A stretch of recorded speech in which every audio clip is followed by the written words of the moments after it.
Bismillahirrahmanirrahim.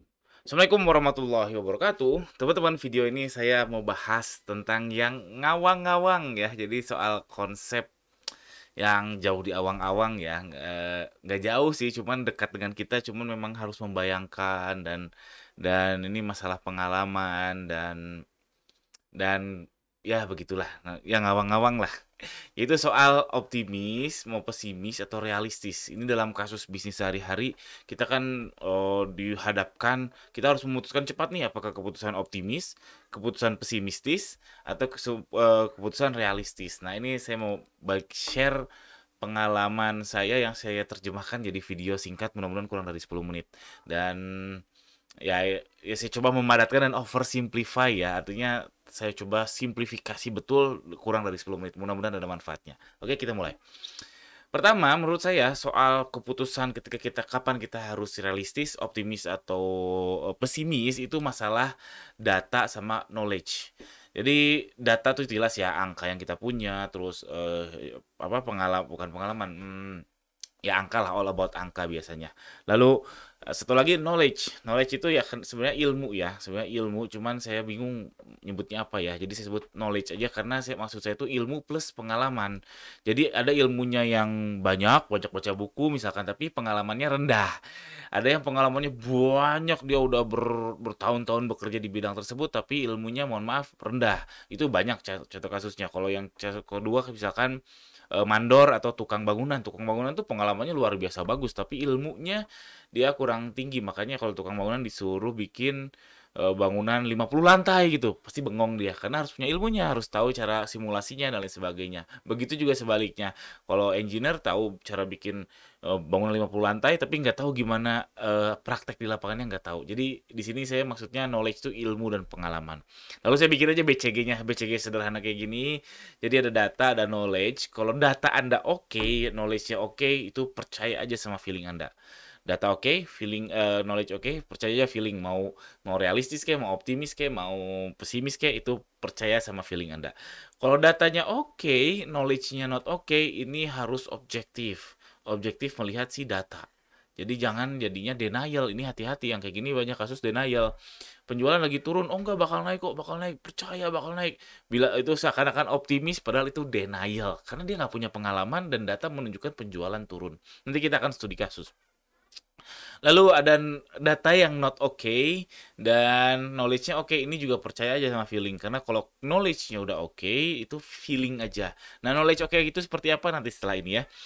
Terus ada yang terakhir yang paling parah, datanya not okay, knowledge-nya not okay. Ini yang biasanya newbie. Jadi datanya belum punya banyak, belum punya pengalaman, terus knowledge-nya juga masih rendah. Ini saran saya banyak belajar dan perbanyak realistis. Untuk kasus yang kayak gini, data not okay, knowledge-nya not okay, perbanyak belajar dan perbanyak realistis daripada pusing sekarang optimis atau pesimis ya, enggak, menurut saya perbanyak realistis aja. Kalau yang data not okay, knowledge not okay. Nah, pertanyaannya, apa itu data oke dan apa itu knowledge oke? Jadi hemat saya ya, sini saya juga menyebutkannya dengan feeling aja. Jadi data oke itu kalau setidaknya kita punya data 3 bulan, minimal 3 bulan.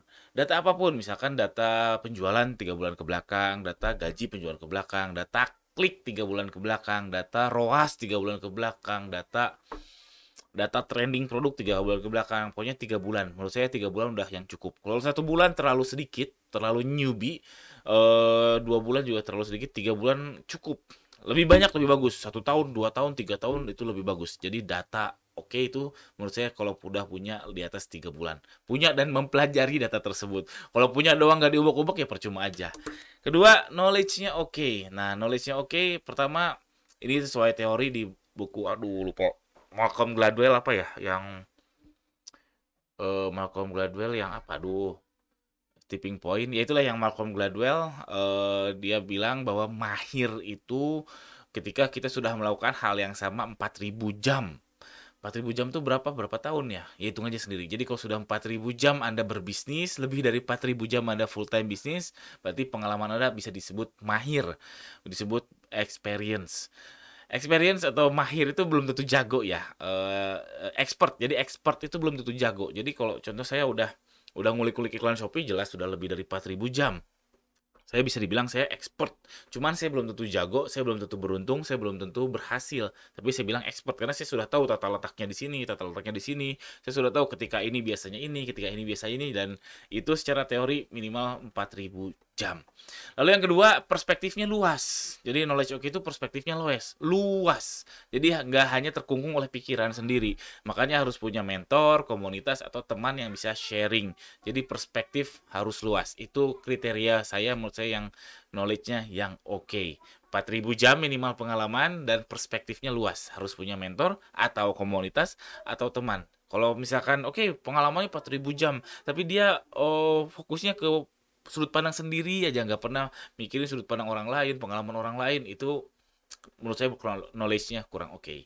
Langsung studi kasus. Ini kasusnya kasus penjualan ya. Kita memutuskan mau pesimis, realistis, atau optimis terhadap penjualan. Kasus satu, datanya not oke, knowledge-nya not oke. Contohnya gini, ini baru banget jualan, datanya baru sebulan kayak gini, naik turun naik turun. Lalu kita mau meramalkan pas lebaran di sini, apakah di sini naik, apakah di sini turun, atau daerah sini realistis. Dan di sini kita nggak tahu karena kita belum pernah ngalamin masa-masa menjelang lebaran misalkan. Nah, ini saran saya perbanyak belajar, perbanyak realistis. Jadi ya mencari di sekitar sini. Karena kenapa di sini? Karena ya penjualan yang ada sekarang daerah sekitar situ. Jangan tiba-tiba langsung optimis. Oh, optimis, pesimis. Ah, itu hati-hati betul karena Anda newbie, data not oke, knowledge juga not oke. Lalu yang kedua, kasus dua, datanya not oke, jadi datanya nggak lengkap-lengkap banget, tapi knowledge-nya oke. Jadi datanya misalkan mau meramalkan nih, mau meramalkan lebaran di sini, apakah optimis, realistis, atau pesimis? Datanya seperti ini, tapi di sini kita nggak tahu. Nah, cuman kalau kita meninjau knowledge kita, meninjau pengalaman kita, yang tahun lalu kayak gini nih, yang tahun lalu kayak gini nih. Nah, ini percaya ke feeling aja. Oh, feeling saya bakal naik juga nih ya. Ini wajar banget. Karena kita sudah punya knowledge-nya. Kalau kita sudah punya knowledge, percaya aja sama gut feeling-nya, teman-teman. Percaya aja sama feeling-nya, itu wajar banget. Dengan syarat knowledge-nya oke.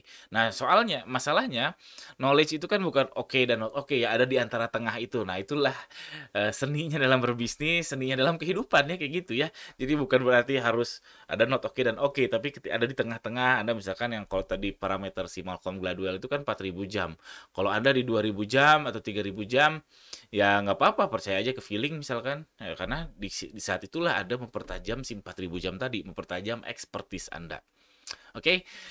Lalu kasus 3, nah datanya not oke, knowledge-nya not oke. Jadi misalkan nih kita tahu penjualan kita segini. Lalu kita mau ngeramalin lebaran kira-kira naik seberapa kali sih? Ada pesimis, ada ini pesimis, realistis, sama optimis. Nah, kalau sarannya kayak gini, kasus 3 ini saran saya juga apa saran saya objektif ya, objektif, lihat data daripada percaya, daripada feeling.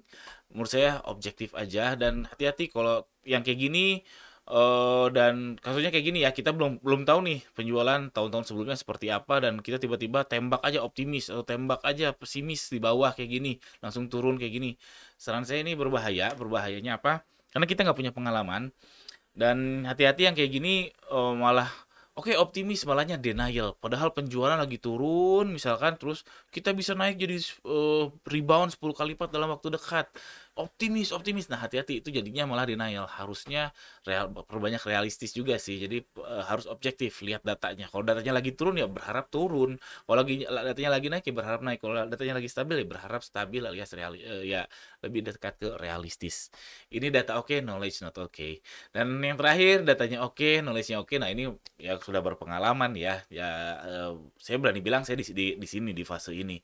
Data saya banyak, saya ngulik-ngulik banyak, knowledge juga saya sudah lumayan ya, lebih dari 4.000 jam lah untuk ngulik-ngulik iklan ke bisnis dan sebagainya. Kalau ini ya perbanyak feeling sih, perbanyak feeling ya, tentu sambil terus diasah, nyari ilmu dan lain sebagainya. Kalau contohnya kasus penjualan ya sama aja kayak yang tadi yang kedua ya. Jadi kita tahu nih penjualan kayak gini, cuman kita lebih udah kelihatan nih hilalnya udah kayak gini, ya tentu saya optimis dong. Karena tahun lalu juga naik seperti ini, seperti ini. Jadi tentu optimis di sini. Jadi yang penting nih hilalnya, perbedaannya di sini hilalnya, kelengkapan datanya sudah kelihatan naik, berarti ya berarti ya optimis aja. Uh, Mudah-mudahan teman-teman paham apa yang saya sampaikan. Yang intinya perbanyak baca data, perbanyak asah knowledge, ilmu dan pengalaman, perspektif dan sebagainya untuk ngasah si keputusan-keputusan soal pesimis kek, soal optimis kek, soal realistis. Oke, sekian aja, jangan lupa subscribe. Assalamualaikum warahmatullahi wabarakatuh.